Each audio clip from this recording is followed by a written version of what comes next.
Hello good morning friends. வாங்க இன்றைக்கி நம்ம எம்வி விலாக்ஸ் ஆஃப் மலர்விழி சேனலில் என்ன பார்க்க போகிறோன்னா மஷ்ரூம் சுக்காங்க. இந்த மஷ்ரூம் சுக்கா அவ்வளோ டேஸ்டியாக எம்மியும் நல்லாயிருக்குங்க. இது வந்து தயிர் சாதம், பருப்பு சாதம், ரச சாதத்தோடலாம் சைட் டிஷ்ஷாக வச்சு சாப்பிடும்போது நல்லாயிருக்கும். சப்பாத்திக்கெல்லாம் சைட் டிஷ்ஷாக எடுத்துகிட்டோன்னா ரொம்ப சூப்பராக இருக்கும். வாங்க இதை எப்படி செய்யலாம் நம்ம வீடியோக்குள்ளே போய் பார்க்கலாங்க. இதுக்கு முதல்ல ஒரு பவுட்ரு ஒன்று ரெடி பண்ணுங்க. அதுக்கு நான் உங்ககிட்ட காமிச்சிருக்கேன்னு நினப்பில் வீடியோ எடுக்காமல் விட்டுட்டேன்.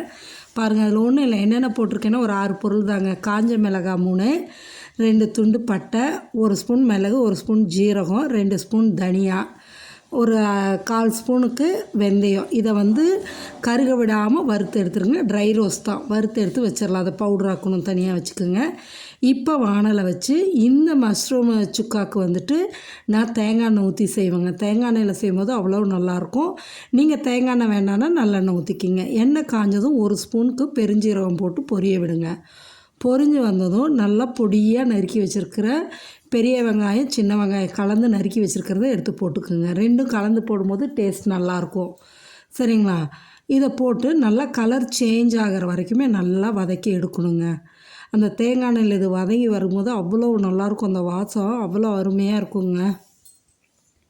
நல்லா கலர் சேஞ்ச் ஆகிற வரைக்கும் வறுத்துருக்குங்க. வதக்கி எடுத்துக்கிட்டு ஒரு பழுத்த தக்காளி சின்னதாக, இதுக்கு வந்து சுக்காவுக்கு தக்காளி நிறையா போடக்கூடாதுங்க. சின்னதாக ஒரு தக்காளி பொடியாக நறுக்கி எடுத்து வச்சுருக்கேன். அதையும் இதில் போட்டுடலாங்க. போட்டு இந்த தக்காளியும் வதங்கி வரட்டும். நல்லா வதக்கிடுங்க. இந்த தக்காளி சீக்கிரம் வதங்கினா அதுக்கு ஒரு ஒரு ஒரு பிஞ்சு சால்ட்டு போட்டு வதக்குனிங்கன்னா சீக்கிரம் வதங்கி வந்துடும். சரிங்களா? இதுக்கு வந்து நம்ம இஞ்சி பூண்டு பேஸ்ட்டு ஒரு 2லேருந்து 3 ஸ்பூன் நான் போட்டுக்கிறேங்க. நான் எடுத்துருக்கிறது இன்றைக்கி ஒரு பாக்ஸ் தான் காளான் எடுத்திருக்கேன். அதுக்கு தான். சரிங்களா? ஒரு 2லேருந்து 3 ஸ்பூன் இஞ்சி பூண்டு பேஸ்ட்டு போட்டுட்டு வதக்கி விடுங்க. இஞ்சி பூண்டு பேஸ்ட் போட்டு வதக்கும்போது நம்மளுக்கு அடி பிடிக்க தான் செய்யும். மீடியம் ஃப்ளேம்லேயே வச்சு அந்த பச்சை ஸ்மெல் போகிற வரைக்கும் நல்லா வதக்கிடுங்க.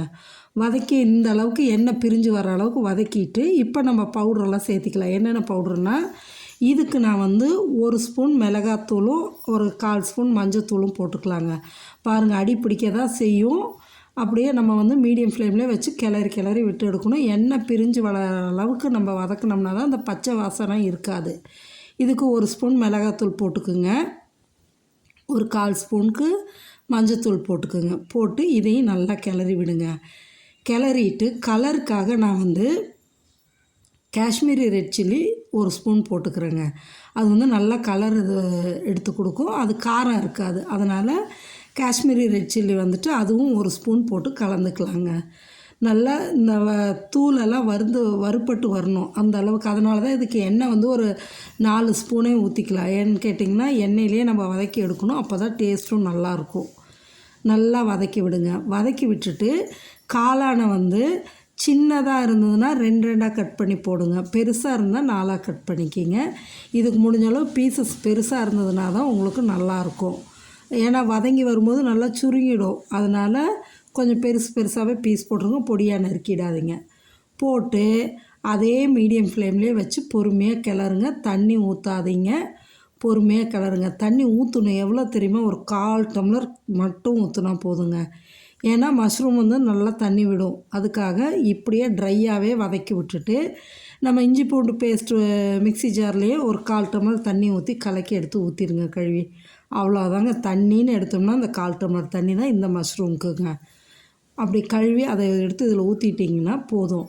ஈவனாக நல்லா கிளறி விட்டுருங்க. எல்லா மஷ்ரூம்லேயும் இந்த மசால் ஃபுல்லாக பட்டு வரணும்.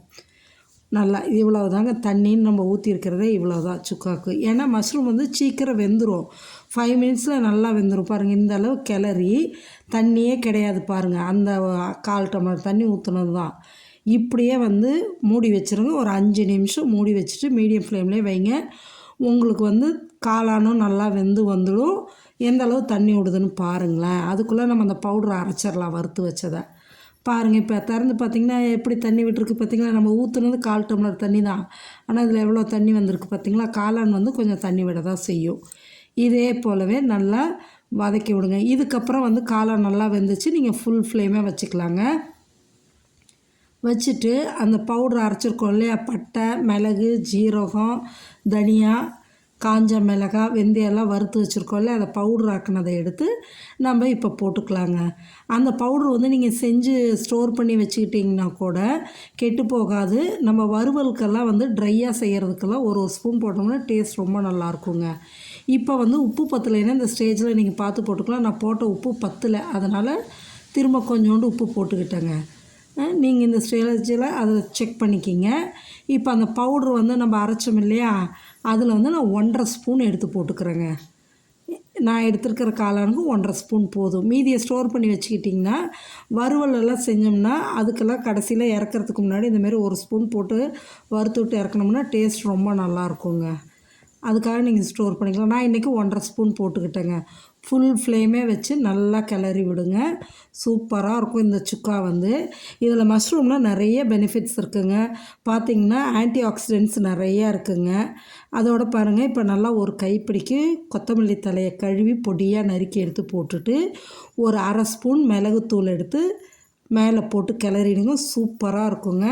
இது வந்து ஹார்ட் ஹெல்த்துக்கும் நல்லதுங்க, போன் ஹெல்த்துக்கும் நல்லதுங்க. விட்டமின்ஸ் அதிகமாக இருக்குது, மினரல்ஸ் இருக்குது, ரொம்ப நிறைய பெனிஃபிட்ஸ் இருக்குது. லோ கேலரிஸுங்க, அவ்வளோ நல்லது. செஞ்சு கொடுத்து பாருங்கள், குழந்தைங்க விரும்பி சாப்பிடுவாங்க, நீங்களும் நல்லா விரும்பி சாப்பிடுவீங்க.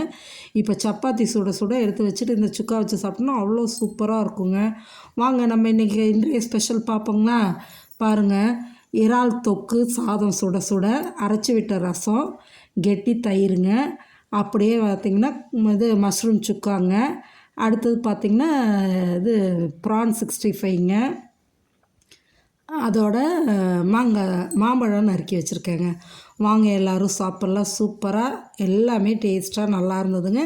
நீங்களும் செஞ்சு சாப்பிட்டு எப்படி இருக்குன்னு சொல்லுங்கள். மறக்காமல் நம்ம சேனல் சப்ஸ்கிரைப் பண்ணுங்கள்.